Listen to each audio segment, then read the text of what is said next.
നമസ്കാരം, ഞാൻ Justin Joseph. ഞാൻ ഇപ്പോൾ വന്നിരിക്കുന്നത് ഒരു ചൂണ്ടയിടാനായിട്ട് വന്നിരിക്കുകയാണ്. അപ്പം നമ്മളെ തീറ്റി ഇപ്പം ഞാൻ കാണിക്കാം. പുഷ്ടി, മൈദ, ഗോതമ്പ്, പൈനാപ്പിൾ എസൻസ് ഇതൊക്കെ ഇട്ട് കുഴച്ചടിച്ചിട്ടാണ് നമ്മൾ ചൂണ്ട ഇടുന്നത്. അത് വാള കിട്ടാം, നാടൻ വാള കിട്ടാം, വളത്തുവാള കിട്ടാം, കൂരുവാള കിട്ടാം, രോവ് കിട്ടാം, കട്ടല കിട്ടാം, ഏത് മീനും കിട്ടും ആ തീറ്റി കേട്ടോ. അപ്പോൾ നമ്മളിനി തീറ്റി ഉണ്ടാക്കുന്ന വിധം കാണിച്ചു തരാം. അപ്പോൾ ഗെയ്സ്, നമുക്ക് മീനെ പിടിക്കുന്ന തീറ്റി ഉണ്ടാക്കാം എങ്ങനെയാണ് കാണാം. ആദ്യം പുഷ്ടി എടുക്കുക. പുഷ്ടിക്കുള്ള പാത്രം ഞാൻ കൊണ്ടുവന്നില്ല കേട്ടോ. ഞാൻ ഇവിടെ നിന്ന് വാഴയില വെച്ചാണ് പുഷ്ടി നനയ്ക്കാൻ പോണത്. ഞാൻ പാത്രം എടുക്കാൻ മറന്നുപോയി. അപ്പോൾ നമ്മൾ പുഷ്ടി ഇട്ട് ഇട്ടിട്ട് ഇനി പുഷ്ടി നനയ്ക്കണം. ഇച്ചിരി വെള്ളം ഒഴിച്ച് നനയ്ക്കണം.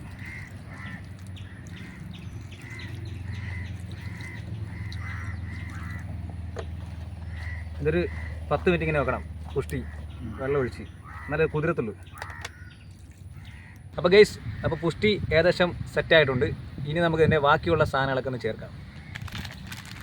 ഗോതമ്പ് പൊടി ഇങ്ങനെ ഇട്ട് കൊടുക്കും.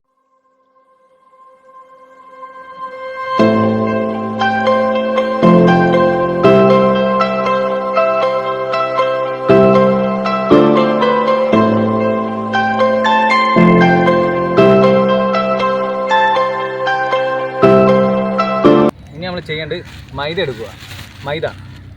മൈദ എടുത്തിട്ട്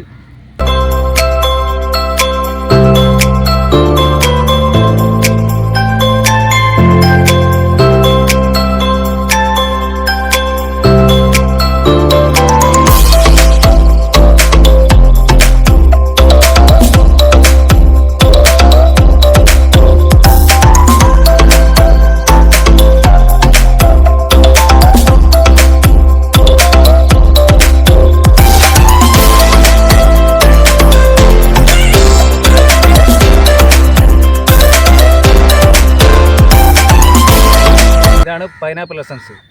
ഇത് നമ്മൾ ഇതിനോട് ചേർക്കണം. ഇതെന്താ അറിയോ, ഇത് നല്ല സ്മെല്ലുണ്ടാണ്. ഈ സ്മെല്ലടിച്ചാണ് മീൻ വന്ന് വെട്ടുന്നത്. പൈനാപ്പിൾ എസൻസും ചേർത്ത് തീറ്റ റെഡിയായി. ഇനി നമുക്ക് ചൂണ്ടയിടാം.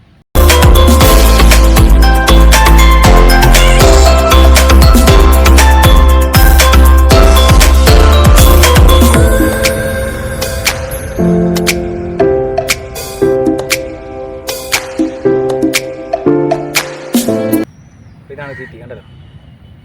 ഇത് സ്റ്റിക്കിൽ ഇടണം. അപ്പോൾ നമ്മൾ തീറ്റി സെറ്റാക്കി. ഇനി കോർക്കാൻ പോയി ചൂണ്ടായി.